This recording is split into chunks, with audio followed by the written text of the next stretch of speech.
The crystal mines of Zorax Prime hummed with their usual morning sounds. Workers from different alien species moved through the tunnels like they had done for 3 years. The blue-skinned Chthoni used their strong arms to guide the heavy mining machines. The fish-like Aquan engineers checked their water-breathing masks in the dry air of the planet. Administrator Velter stood on the observation deck, watching everything with his large insect eyes. His 6 legs clicked on the metal floor as he moved. The colony had been peaceful for so long.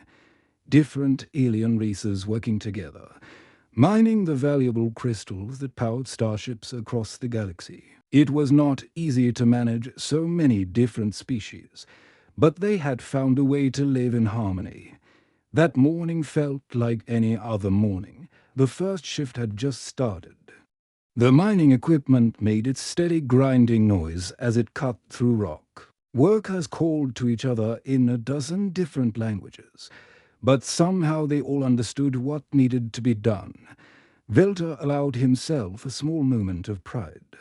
3 years without a major accident, 3 years of steady production, 3 years of peace between species that had once fought wars against each other.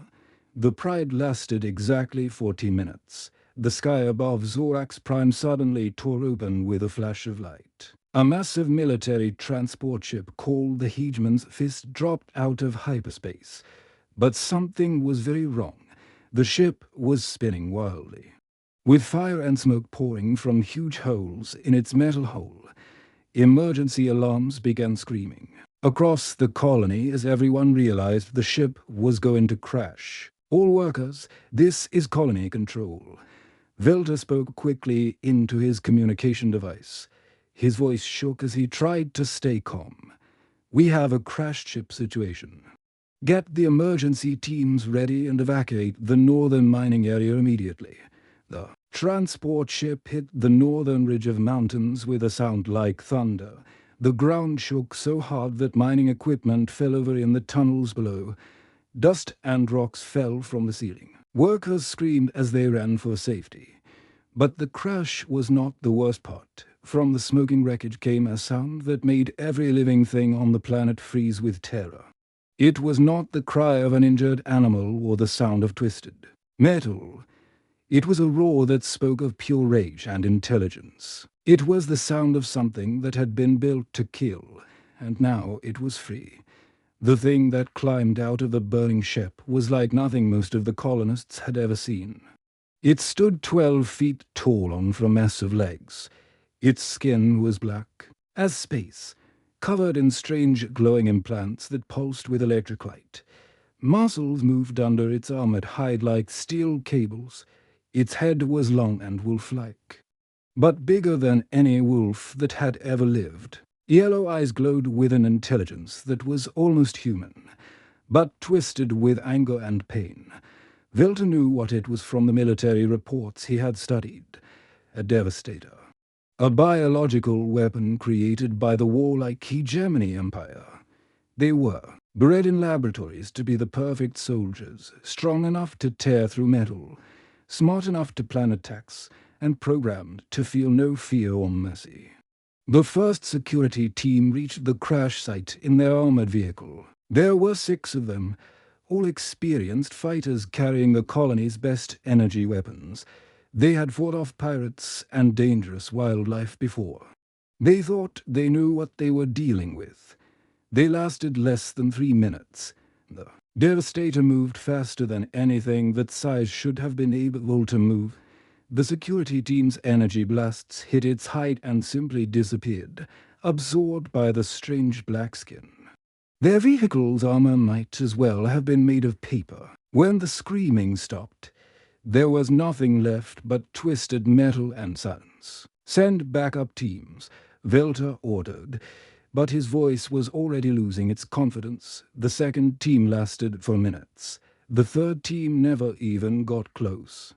The creature seemed to learn from each encounter, adapting to their weapons and tactics. With terrifying speed.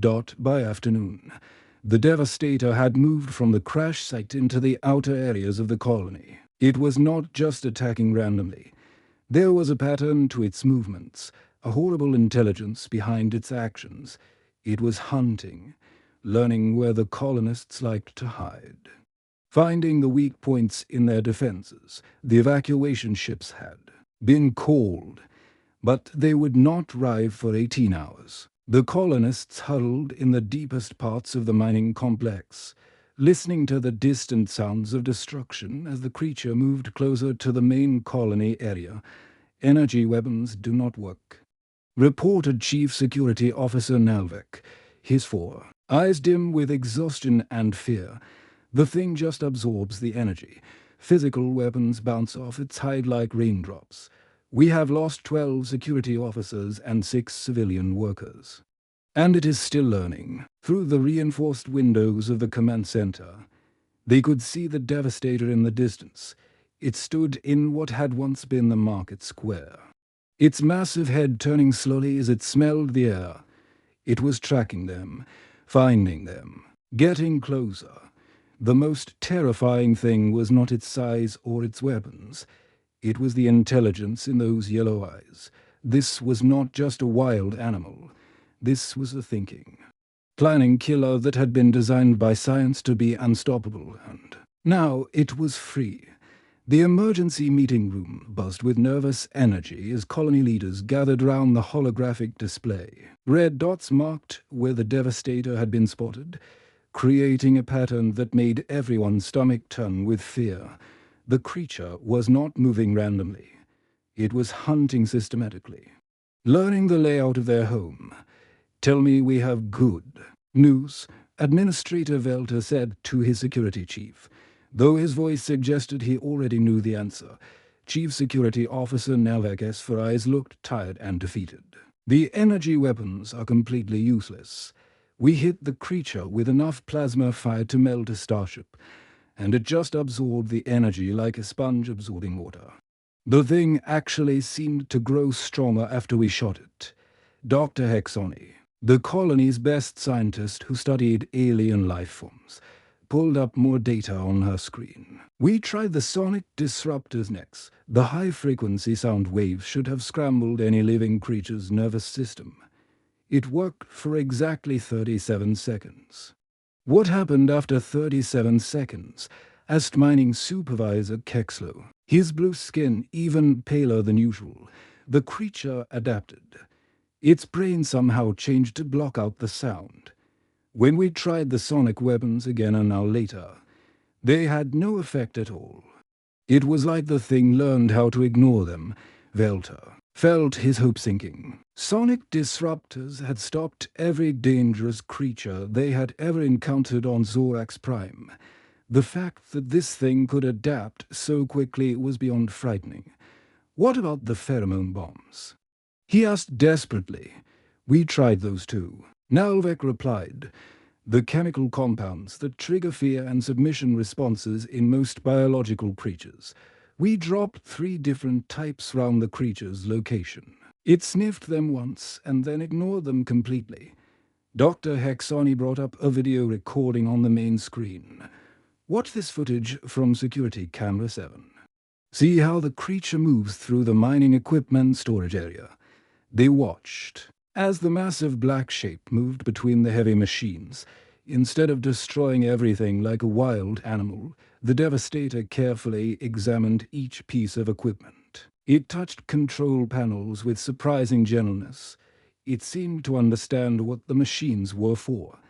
"It is learning about us," Dr. Hexoni said quietly, "not just adapting to our weapons. It is studying how we live, how we work, how we think." The room fell silent as everyone realized what this meant. They were not dealing with a simple monster. This was an intelligent enemy that got smarter with every encounter. "We managed to contact the hegemony military through the quantum communication relay," Nalvek continued. "I spoke directly to Beast Handler's Exara, the person who helped design these creatures. Finally, some good news," said Kexlow hopefully. Nalvek's expression grew even darker. "Handler's Exara told me something that keeps me awake at night. She said no devastator has ever shown this level of independent thinking.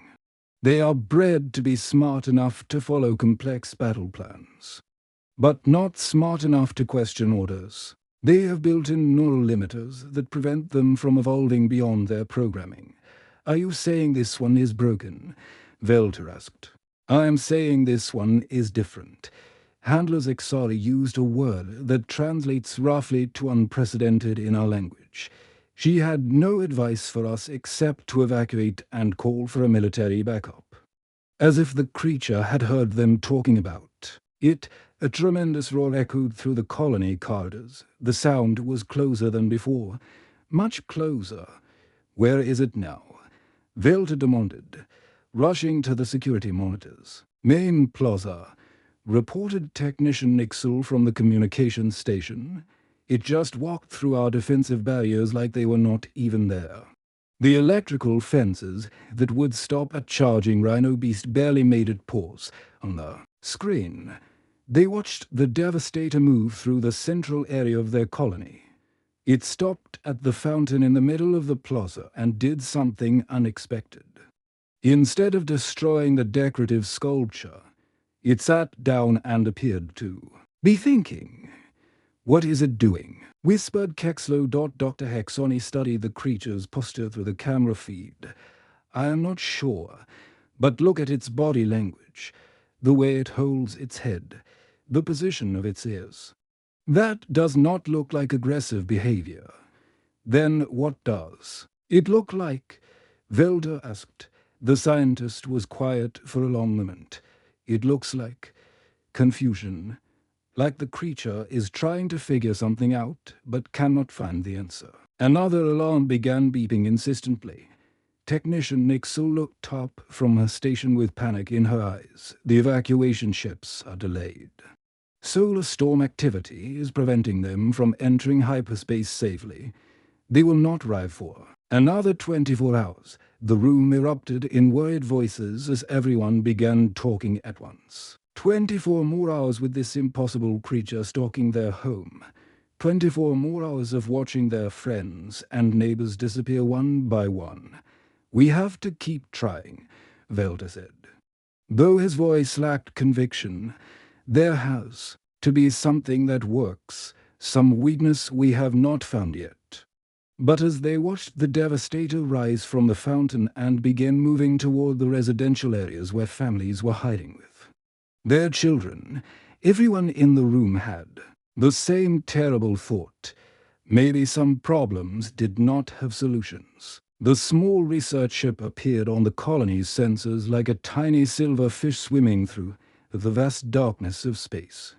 It was nothing like the massive military vessels or heavy cargo ships that usually visited Zorax Prime.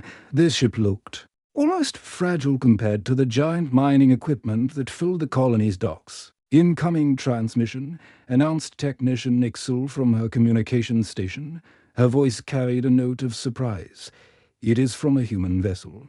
Administrator Velter looked up from the tactical display where red warning lights still blinked. Round the Devastator's location, humans were relatively new to this part of the galaxy.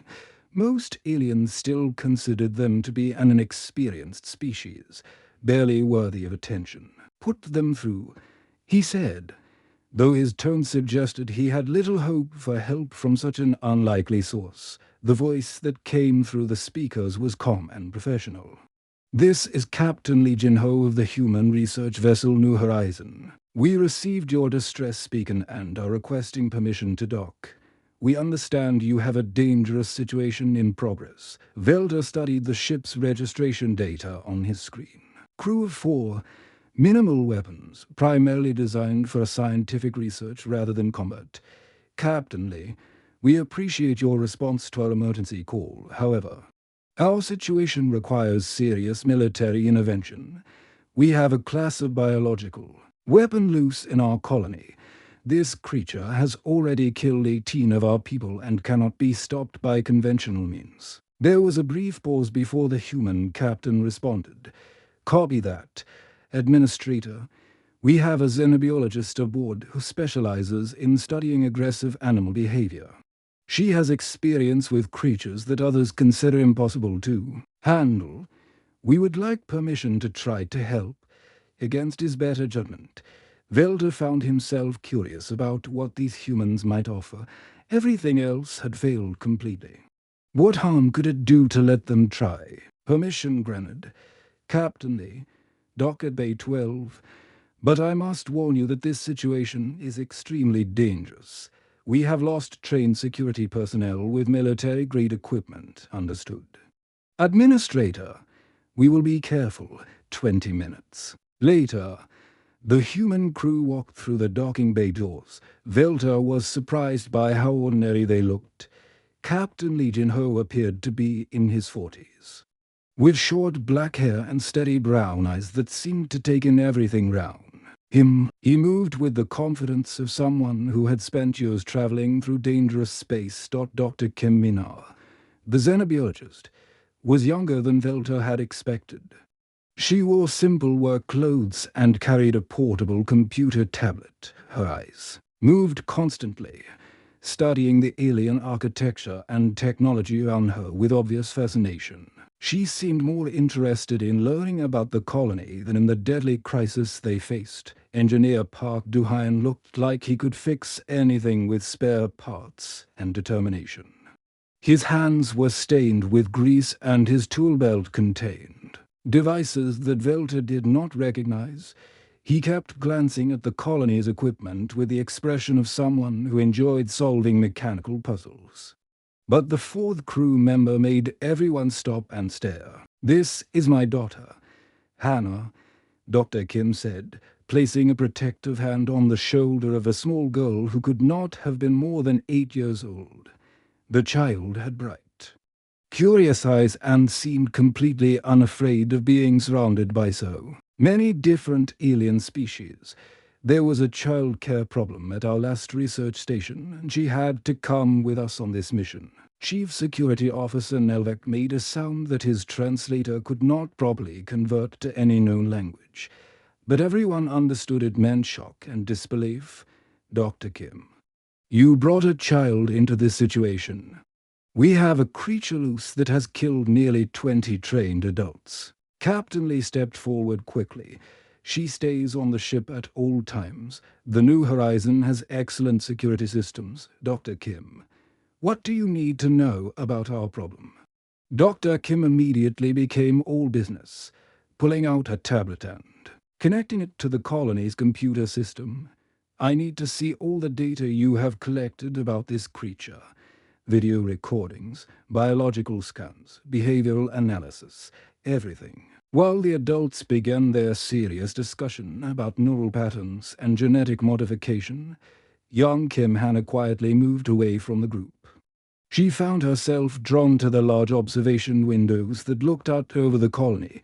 Security monitors showed different views of empty corridors and damaged equipment. On one screen, she could see the Devastator moving slowly through what had once been the market area. The creature was huge and frightening, with its black skin and glowing implants.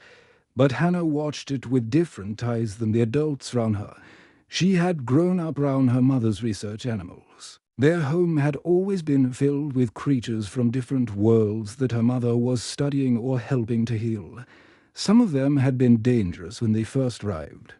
Scared and angry from being captured or injured, Hannah knew how to watch animals. She knew how to see past the scary outside appearance and understand what an animal was really feeling inside. As she watched the Devastator on the security monitor, something about its movements caught her attention. The way it held its massive head, the way its ears moved, the way it paused and seemed to be listening for something. The adults were talking about weapons and neural interfaces and complicated scientific theories. But Hannah was seeing something much simpler.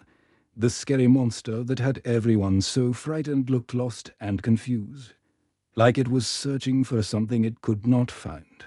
Dr. Kim Min-ah stared at the data streaming across her computer screen, her eyes wide with confusion.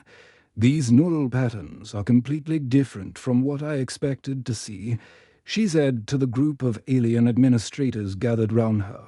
According to the military files, devastators have very specific brain wave patterns, but this creature's readings look nothing like those patterns. Administrator Velter leaned closer to look at the strange zigzag lines on the screen. What does that mean exactly?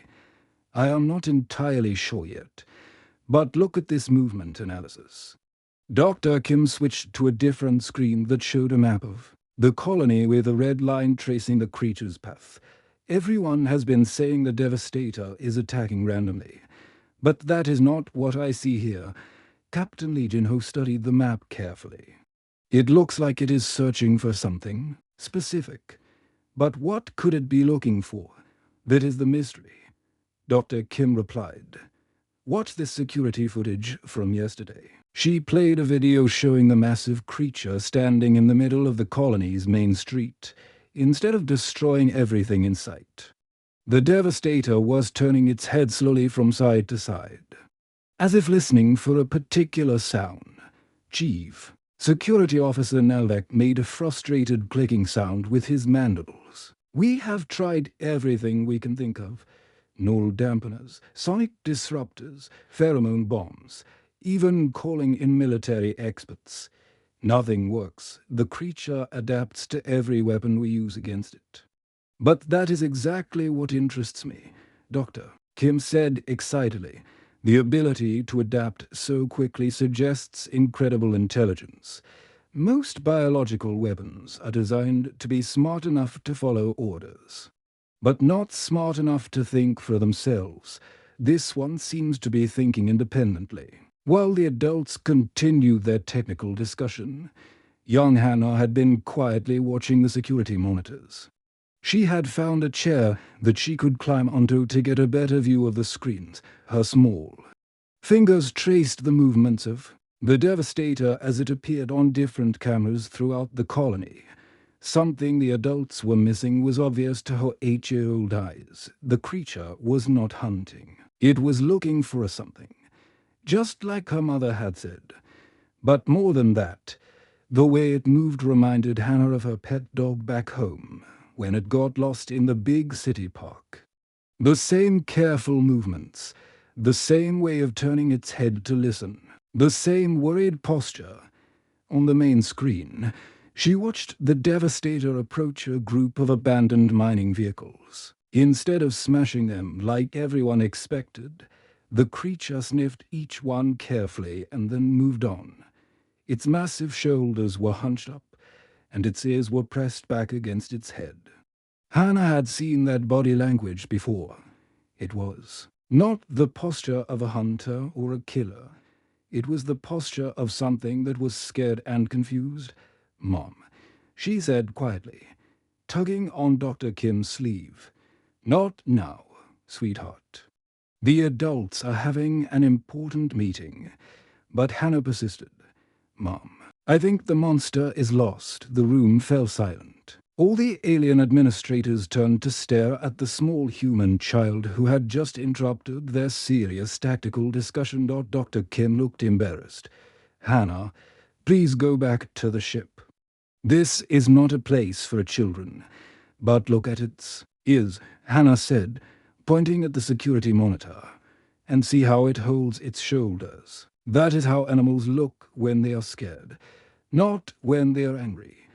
Administrator Velter was about to dismiss the child's observation when the security alarms began blaring again. The Devastator had moved into the central plaza, the heart of the colony where most of the residential areas were located. All civilians to emergency shelters immediately.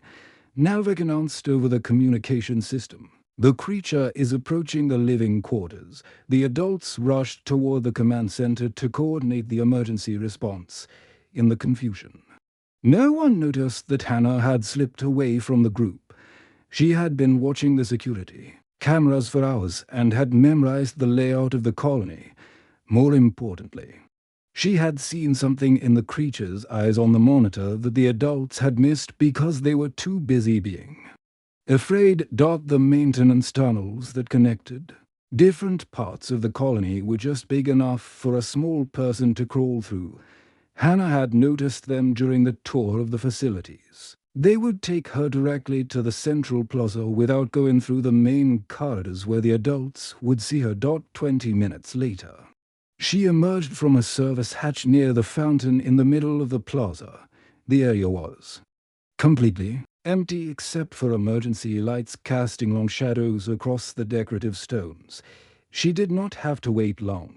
The Devastator rounded the corner with its characteristic silent grace, moving like a giant cat despite its enormous size. When it saw the small human child standing alone in the plaza, it stopped completely, for a moment that seemed to last forever.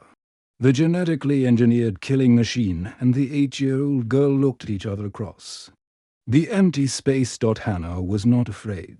She had spent her whole life around animals, and she knew how to read their body language. What she saw in the creature's yellow eyes was not malice or bloodlust. She saw the same look that every lost, frightened animal had when it desperately needed someone to help it find its way home. The Devastator took one careful step forward, and Hannah made a decision that would change everything. The massive creature took another slow step toward the small girl standing in the center of the plaza. Its yellow eyes never left her face. But there was something different about its expression now, the angry snarl that had terrified everyone for days was gone.